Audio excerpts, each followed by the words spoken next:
importância dos meus avós é gigante. Os meus avós, pelo menos, pronto, eu pessoalmente falo que os meus avós tiveram uma parte muito importante na minha educação, na minha formação toda. Tive a sorte, ou o azar, como quiserem chamar, de ter uma família praticamente toda artista, não é? Os meus avós são pessoas maravilhosas. Muitas vezes penso que se calhar sou suspeito por serem meus avós, mas de facto são mesmo pessoas maravilhosas. O meu avô Chico, Francisco, ele, das pessoas mais inteligentes que eu conheci, foi ele que me ensinou, como é que eu ia dizer isto? Ele ensinou-me a ter um debate, a contra-argumentar. Eu lembro-me de uma situação quando eu era pequenino, tinha uns 6, 7 anos, e eu tinha um boneco do wrestling, todo musculado, contra o Homem-Aranha. E na minha brincadeira, na minha cabeça de miúdo, o homem musculado tinha super força, não é? E o Homem-Aranha tinha as características normais do Homem-Aranha. E o meu avô chega ao pé de mim e diz: então quem é que achas que vai ganhar? E eu: vai ganhar o Homem-Aranha, porque isto e aquilo. E ele: então, mas o musculado tem mais força. E eu: pois, se calhar é o musculado que ganha. Será? Mas o Homem-Aranha tem maior agilidade. E eu aí comecei a entrar no jogo aos poucos, e sempre foi assim desde muito pequeno. Lembro dessa situação específica, não sei porquê, sinceramente, mas foi das que mais marcou. Foi uma pessoa que me ensinou a pensar muito, a ponderar, a não acreditar à primeira, a pensar por mim próprio. A minha avó Magda, é das minhas maiores inspirações de bondade, de amor. É uma pessoa que se preocupa, completamente dedicada à família e aos outros. Maria Madalena.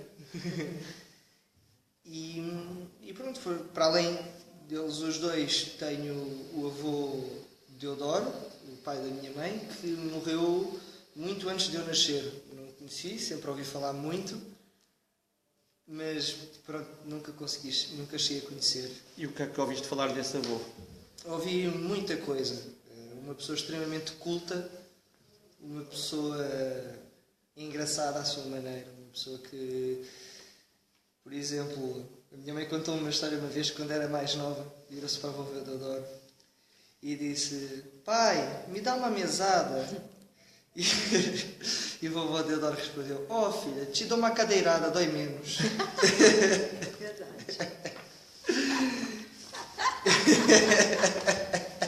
Ele tinha esse sentido de humor mesmo. Pronto, é uma pessoa que, curiosamente, relaciono muito com o meu outro avô que já morreu, que é o avô Fernando, pai do meu pai. Que eram pessoas que tinham muita piada, contudo eram pessoas que sabiam falar na hora exata.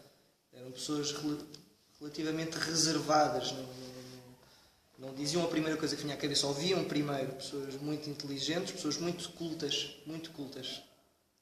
E depois, não menos importante, a vovó Célia. A vovó Célia é mãe da minha mãe, que morreu quando eu tinha 5 anos. Mas lembro-me dela lembro muito bem dela, porque era uma pessoa que passava muito tempo comigo. Era uma pessoa que jogava a bola comigo, tanto com 60 anos, ia jogar a bola. E eu, sacaninha de 5 anos, atirava a bola para longe só para ela ir apanhar. Era uma relação de amor muito bonita. E sendo neto do Francisco Nicholson e da Magda, que peso há que esses avós que tiveram e têm tanto peso para nós portugueses, que peso é que esses avós têm na tua vida? Peso... Depende do peso, não é? Estamos a falar num tom mais pejorativo,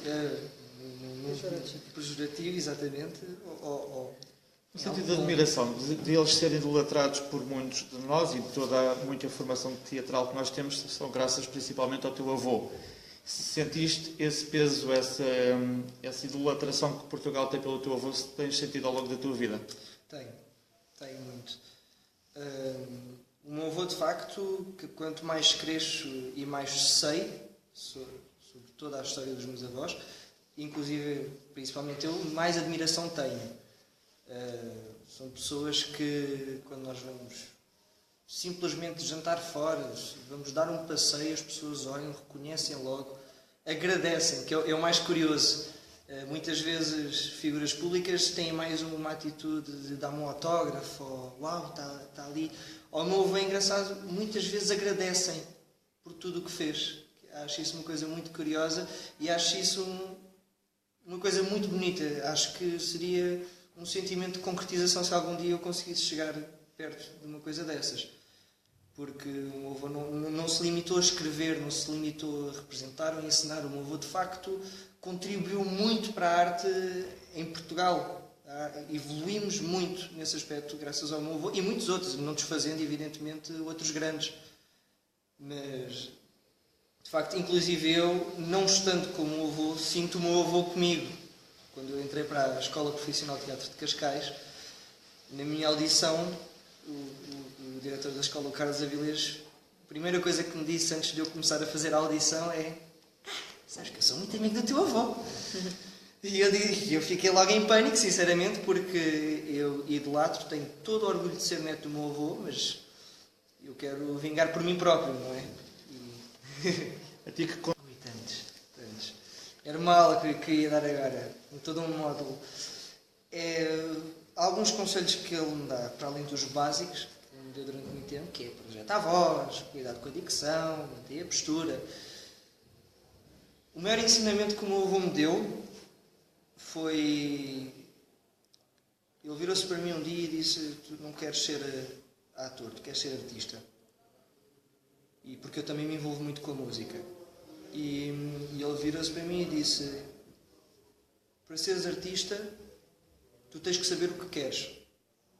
Tens que ter uma razão para seres artista. E isso foi o maior ensinamento do meu avô, foi arranjar uma justificação. Tu não queres ator só para representar, para ganhar dinheiro, tu tens que arranjar uma justificação. Eis a grande diferença do que é ser um artista, não é? É uma pessoa que dá. Foi o que o meu avô fez a vida toda. E o avô já te viu representar? Já me viu representar algumas vezes. Acho que a última vez que o meu avô me viu representar foi na escola de teatro ainda. Será? Não, no ponto de partida. No Barulho das Luzes. Chegou aí o Barulho das Luzes. Foi. O Barulho das Luzes acho que não foi. Mas sim, foi no ponto de partida. O ponto de partida foi a minha primeira experiência teatral depois de sair da escola. A primeira experiência profissional... Não, tens razão, desculpa. Não, foi a primeira experiência profissional que eu tive depois de sair da escola. Assim é que é. Era uma peça escrita por um colega meu chamado Marco Santos e era escrita por ele, a música foi feita por mim e era representada por mim, pelo Marcos e por outro colega que era o João Lobo. E era a encenação de António Marcos. E o meu avô veio ver essa peça. Não era o Nelson? Não era o Nelson? É, o nome artístico é João Lobo. Ah, é? Nelson é João Lobo. Então, você fez a primeira peça profissional que você fez, ainda estando na escola, mas extra escola, foi o Barulho das Luzes. Sim, mas é o que eu estava a dizer. A última coisa que eu fiz com o viu. A gente vai ter uma discussão muito, Exatamente. mas é rapidinho. É rápido. Não, sim, fiz essa peça que era o Barulho das Luzes, que eu fazia de transexual, que era... Estava eu a meio do meu terceiro ano, exatamente, na Escola Profissional de Teatro de Cascais. Uma peça com o texto e encenação de Tiago Torres da Silva, que foi no Teatro Amélia Rei Classe.